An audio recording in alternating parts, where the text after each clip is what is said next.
Ya, dialog kita lanjutkan kembali masih bersama Philip Vermonti dari CSIS di studio dan melalui sambungan telepon ada warga dari Tangerang, Pak Sumadi. Selamat pagi, Pak Sumadi. Selamat pagi, Pak.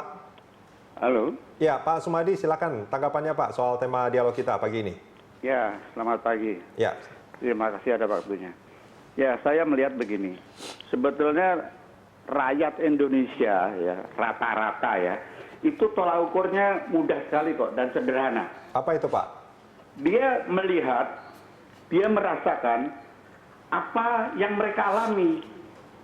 Jadi mau ada cerita politik, ada apa, dia lihat aja harga-harga seperti apa, public transportation seperti apa, ya, public utility seperti apa, itu dia rasakan itu.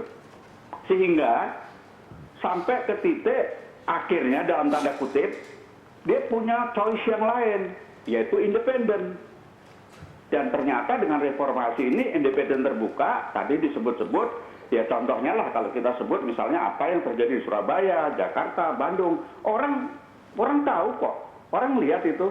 Kalau tiga-tiga tuh nggak ikut partai gitu independen, saya yakin dia akan menang. Oke. Nah ini harusnya menjadi kacamata, ya, menjadi kacamata bagi partai dalam rangka rekrutmen.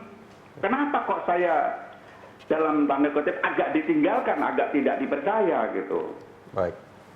Nah, jadi saran saya, memang sebetulnya ini dilema. Saya tahu lah kalau independen tuh nanti mesti diganggu di DPRD-nya, di DPR-nya gitu. Misalnya presiden independen, berarti di DPR diganggu. Ya, partai itu sebetulnya suatu struktur yang diperlukan. Tapi masalahnya sekarang ini kan kita tahu lah, saya nggak mau menilai, semua orang tahu lah partai seperti apa. Jadi saran saya satu, harusnya partai itu dalam keadaan yang sekarang ini harus dia introspeksi, yaitu terutama dalam kaderisasi. Dan ukurannya harus jelas.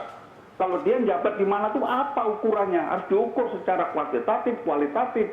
Begitu. Oke, baik. Terima kasih. Pak Sumadi dari Tangerang, terima kasih banyak Pak responnya. Ini menarik sebetulnya. Itu pernyataan yang agak apa namanya menohok sebetulnya ya. Rakyat Indonesia itu tolak ukurnya gampang. Apa yang mereka alami gitu. Nah ini gimana Mas Philip? Ya sebetul, karena rakyat Indonesia itu pada akhirnya dia akan terlibat politik itu pada akhirnya itu di ruang pencoblosan. Oke. Jadi selama 5 tahun itu rakyat Indonesia mungkin tidak terlalu memperhatikan politik. Mereka sibuk urusan lain, bagaimana menyekolahkan anak, beli beras besok bagaimana. Tapi mereka sangat memperhatikan itu ya. Mereka tahu kalau misalnya pada akhirnya waktu menjelang pemilu itu mereka lihat bahwa ternyata kehidupan saya kok tidak bertambah baik gitu. Ya. Kok harga-harga susu makin mahal gitu, harga beras makin mahal dan lain-lain. Ya sudah, mereka akan memikirkan siapa politisi yang pernah mereka lihat, pernah mereka dengar, merasakan apa yang mereka rasakan. Artinya nggak salah juga kalau misalkan kemudian masyarakat memilih jalur independen itu menjadi jalur pilihan mereka ya. Betul, apalagi kalau mereka kecewa karena banyak pemberitaan-pemberitaan soal apa namanya tidak performnya anggota DPR, gitu, membuat undang-undang nggak banyak. Dan itu mewakili partai politik. Dan itu partai politik. Gitu. Nah, apa yang harus dilakukan oleh partai politik?